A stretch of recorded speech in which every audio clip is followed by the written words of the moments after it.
The ancient traveler had walked the south, the west, the north, and the east. Now he turned to the center, to the mountains that were the heart of everything. The Central Mountain Classic is the longest record in the book.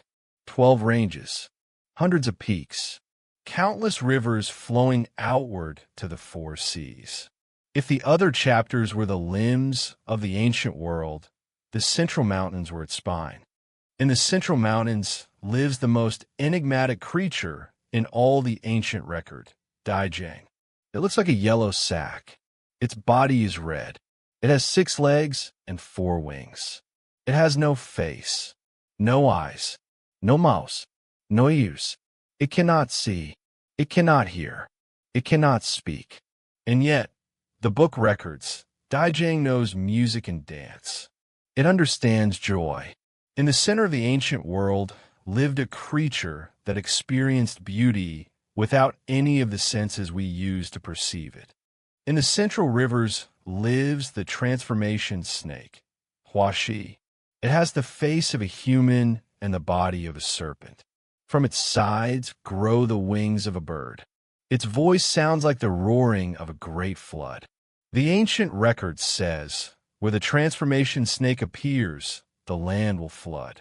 The ancient traveler heard its sound from far away and wrote it down. He did not go closer. On the central peaks dwells a deity called Jimeng, with the face of a human and the body of a dragon. It is the lord of the great rivers that flow from the central range to the four seas. When Jimeng moves, thunder follows. When Jimeng rests, the rivers are calm.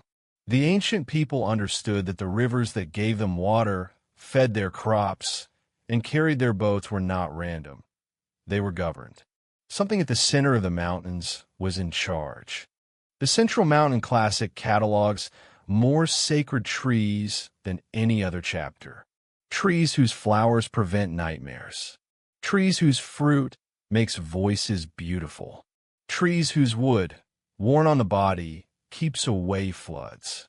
The ancient traveler walked through forests that were living medicine cabinets. Every species noted, every property recorded. He was building not just a map, but a pharmacopoeia. The mountains were trying to help. He was the one who learned to listen. From the central mountains flow the great rivers of the ancient world, including the Yellow River itself, mother of Chinese civilization, rising in these sacred peaks and flowing east to the sea. The ancient traveler understood what he was mapping. These are not just mountains. They were the source of everything. The water that grew the first grain, the river that carried the first boats, the jade that adorned the first emperors. It all began here. In the central forest lives a bird of ill omen, the Songsi. The book records its appearance with the same calm it records everything. This bird exists. It looks like this, and where it appears, misfortune follows.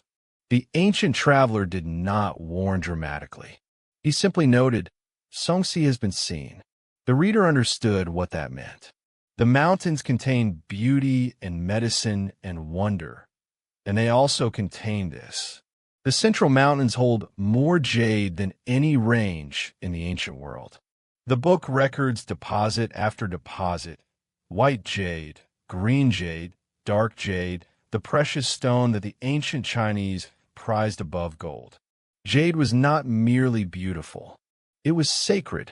It connected the living to the ancestors. It accompanied the dead into the next world. The center of the ancient world was built on jade, and the jade was built into everything. The ancient traveler stood at the summit of the Central Mountains and looked out in all 4 directions. To the south, the warm ranges where he had begun. To the west, the Jade Mountain where the Queen Mother watched. To the north, the frozen sea and whatever was watching him walk away.